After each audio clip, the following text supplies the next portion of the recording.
برصغیر کے اکثر شعراء نے خاتم النبیین حضرت محمد مصطفیٰ صلی اللہ علیہ وآلہ وسلم کی شان میں نعتیہ کلام کہا ہے۔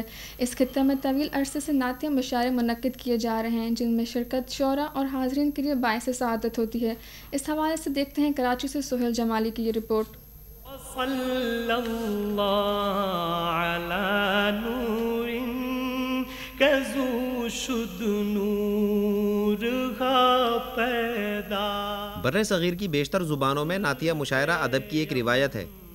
ماہ ربیع الاول میں پاکستان کے ہر چھوٹے بڑے شہر میں نعتیہ مشاعروں کی محفل منعقد ہوتی ہے، جس میں بارگاہ رسالت میں گلہائے عقیدت پیش کیے جاتے ہیں۔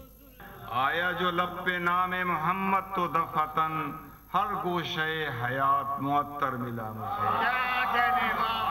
نعتیہ مشاعروں میں پیش کیے جانے والے کلام میں حضرت محمد صلی اللہ علیہ وسلم کی مدحت، خدا کی راہ میں کی جانے والی عظیم الشان جد و جہد اور محاسن و کمالات کو بیان کیا جاتا ہے۔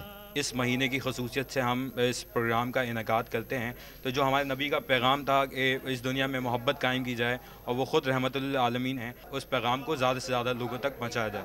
نعتیہ مشاعرہ ایک ایسی درسگاہ ہے جس میں شعراء اور عشاق نبی کریم صلی اللہ علیہ وسلم کی تعلیمات اور عقیدت سے اپنے دل و دماغ کو منور کرتے ہیں۔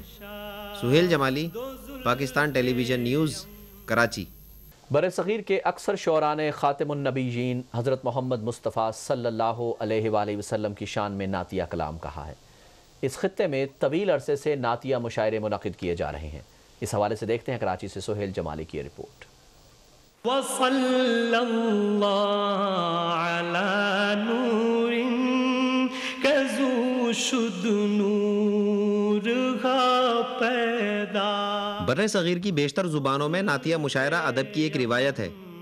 ماہ ربیع الاول میں پاکستان کے ہر چھوٹے بڑے شہر میں نعتیہ مشاعروں کی محفل منعقد ہوتی ہے، جس میں بارگاہ رسالت میں گلہائے عقیدت پیش کیے جاتے ہیں۔ آیا جو لب پہ نام محمد تو دفتن ہر گوشے حیات معطر ملا مجھے۔ نعتیہ مشاعروں میں پیش کیے جانے والے کلام میں حضرت محمد صلی اللہ علیہ وسلم کی مدحت، خدا کی راہ میں کی جانے والی عظیم الشان جد و جہد اور محاسن و کمالات کو بیان کیا جاتا ہے۔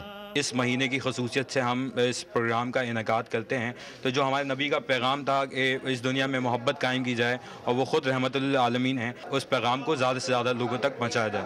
نعتیہ مشاعرہ ایک ایسی درسگاہ ہے جس میں شعراء اور عشاق نبی کریم صلی اللہ علیہ وسلم کی تعلیمات اور عقیدت سے اپنے دل و دماغ کو منور کرتے ہیں۔